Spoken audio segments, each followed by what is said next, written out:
8 ingin mendiskusikan hasil diskusi kami mengenai pengaruh perubahan fisiologi hewan pada sistem respirasi di lingkungan ekstrim. Sebelum kami menjelaskan mengenai hasil diskusi kami, izinkan kami untuk memperkenalkan diri. Saya dulu di sini sebagai moderator. Saya Amanda Fitri Sasabila. Saya Mutia Trianuka. Saya Wulan Nuraini. Saya Muhammad Ruang Rizky. Di sini mengenai pengaruh perubahan fisiologi hewan pada sistem respirasi di lingkungan ekstrem. Kami menjelaskan mengenai latar belakang, tujuan, pengertian, dampak fisiologis, adaptasi fisiologis, studi kasus, dan kesimpulan. Pertama itu ada latar belakangnya. Sistem respirasi hewan berfungsi untuk mengatur pertukaran gas dalam tubuh. Perubahan ekstrem pada lingkungan seperti suhu tinggi atau kekurangan oksigen dapat mempengaruhi sistem respirasi hewan. Sebagai respon hewan mengadaptasi fisiologi mereka untuk bertahan hidup, seperti perubahan laju pernapasan atau peningkatan kualitas oksigen. Pemahaman tentang hal ini penting, terutama di tengah perubahan iklim. Yaitu ada tujuan, yaitu menjelaskan dampak perubahan lingkungan ekstrim pada sistem pernapasan hewan dan menjelaskan adaptasi fisiologi yang dilakukan hewan untuk bertahan hidup dalam kondisi tersebut. Selanjutnya itu pengertian tentang respirasi. Menurut IPCC pada tahun 2021, respirasi adalah proses biologis di mana organisme mengubah oksigen menjadi energi melalui reaksi kimia dalam sel tubuh dengan melepaskan karbon dioksida sebagai produk sampingan. Proses ini terjadi pada tingkat seluler dan melibatkan pertukaran gas antara organisme dan lingkungannya, serta pemecahan zat makanan untuk menghasilkan energi.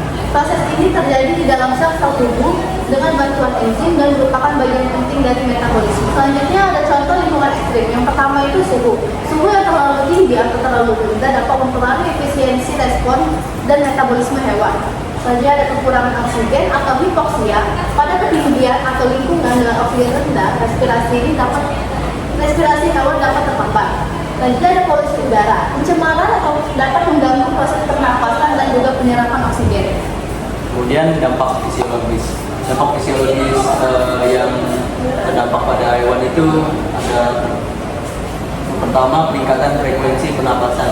Pada suhu tinggi atau saat kekurangan oksigen, hewan cenderung meningkatkan laju pernapasan untuk mengkompensasi kebutuhan oksigen yang lebih besar. Kemudian perubahan kapasitas penyerapan oksigen. Pada ketinggian atau daerah dengan oksigen yang rendah, tubuh hewan dapat memproduksi lebih banyak hemoglobin untuk meningkatkan kemampuan mengikat oksigen. Yang ketiga, penurunan efisiensi respirasi. Polusi udara atau suhu ekstrim dapat merusak saluran pernapasan, mengurangi efisiensi pertukaran gas, dan menyebabkan gangguan pernapasan. Yang terakhir ada stres metabolik. Pada lingkungan yang ekstrim dapat meningkatkan metabolisme tubuh, menyebabkan pernapasan lebih cepat dan stres pada sistem respirasi untuk memenuhi kebutuhan oksigen yang lebih tinggi. Kemudian untuk adaptasi fisiologisnya, yang pertama ada peningkatan kapasitas hemoglobin. Yang pertama tuh contohnya ada di daerah pegunungan dengan oksigen yang rendah.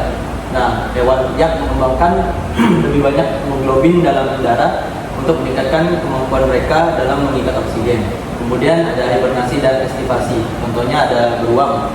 Beruang ini mengurangi aktivitasnya dan menurunkan laju metabolisme saat musim dingin untuk bertahan hidup tanpa makanan. Kemudian ada pengaturan suhu tubuh. Peningkatan suhu tubuh pada hubungan yang erat dengan respirasi. Adaptasi ini dilakukan bukan untuk mengurangi penguapan udara yang berlebih saat suhu tubuh mereka meningkat di lingkungan yang panas. Kemudian ada ukuran insang atau paru-paru yang lebih besar. Contohnya pada ikan mas, di perairan dengan kadar oksigen yang rendah, insang akan lebih efisien untuk meningkatkan penyerapan oksigen. Kemudian pada metabolisme itu ada kadal di daerah gurun dapat menurunkan laju metabolisme mereka untuk bertahan hidup dalam suhu yang sangat panas dan terbatasnya udara. Baik, di sini saya akan menjelaskan studi kasus di mana kami mengambil referensi dari Kurniawan dan Mustikasari 2022 atau 2022, yaitu studi kasus tentang sejumlah ikan ditemukan di perairan kosong pasca penambangan timah yang pada umur tertentu setelah ditinggalkan memiliki kondisi pH yang ekstrim dan tercemar logam berat. Penelitian spesifik menjelaskan tentang kemampuan ikan untuk bertahan di perairan kolong pasca penambangan timah belum ditemukan. Pendekatan kajian pustaka terhadap ikan-ikan yang hidup di perairan ekstrim, ikan ekstremofil lainnya menjadi dasar terbentuknya suatu hipotesis dan tesis bahwa ikan-ikan tersebut diduga mengembangkan sejumlah mekanisme adaptasi dan kelangsungan hidup. Mekanisme tersebut dapat menunda penetasan telur, yaitu fase dipause, atau menyebabkan telur mengalami tertundanya penetasan hingga tahunan. Mekanisme lainnya adalah pengaturan homeostasis atau keseimbangan ion, pembentukan pH asam, dan logam berat di dalam tubuh melalui pertukaran ion. Ini saya akan menjelaskan studi kasus yang kedua mengenai ini serangga, di mana pada respon fisiologis serangga terhadap paparan panas baru-baru ini ditinjau oleh Collin et al. 2015 dan Gonzalez-Hoffman et al. 2020. Nah, sikapnya pada perubahan ini pertama kali dirasakan dan diproses pada tingkat neurologi, yaitu merasakan perubahan suhu yang diikuti oleh pengendalian respon perilaku dan metabolisme serta perkembangan yang sesuai. Nah, selanjutnya diambil contoh dari saat suhu tinggi meningkatkan produksi amina biogenik yang beberapa diantaranya itu neurotransmitter yang mengendalikan perilaku dan metabolisme, serta produksi hormon yang juga berperan penting dalam pengaturan proses fisiologis. Selanjutnya, termoregulasi perilaku dan fisiologis. Dalam artian, ini berarti pengukuran untuk mengurangi potensi efek buruk dari paparan suhu yang tinggi. Tanggapan sejauh ini mengacu pada peningkatan suhu sedang.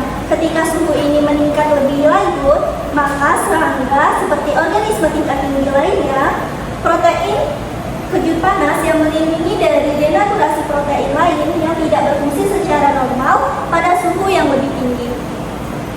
Untuk respon fisiologis serangga terhadap suhu ekstrim ini, di mana suhu ekstrim dapat mempengaruhi fisiologi serangga dengan cara yang kompleks, sehingga jurnal ini mencatat bahwa sensitivitas spesies terhadap suhu tinggi cenderung meningkat seiring dengan tingkatan trofik.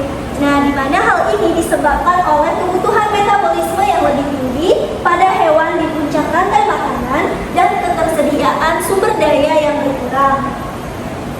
Respon fisiologis ini mencakup perubahan dalam pertumbuhan, reproduksi, dan perilaku serangga tersebut. Bisa diambil contoh itu misalnya pada suhu yang sangat tinggi dapat mempercepat siklus hidup serangga, tetapi juga ini dapat mengurangi kelangsungan hidup dan juga kesuburannya.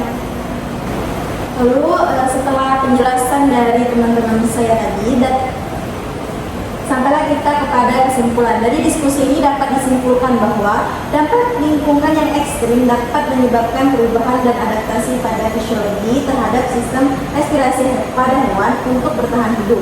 Lingkungan yang ekstrim memicu perubahan pada laju respirasi, kebutuhan oksigen, dan organ tubuh pada hewan untuk menyesuaikan tubuh terhadap lingkungannya. Itulah presentasi dari kami. Kami akhiri. Wassalamualaikum warahmatullahi wabarakatuh.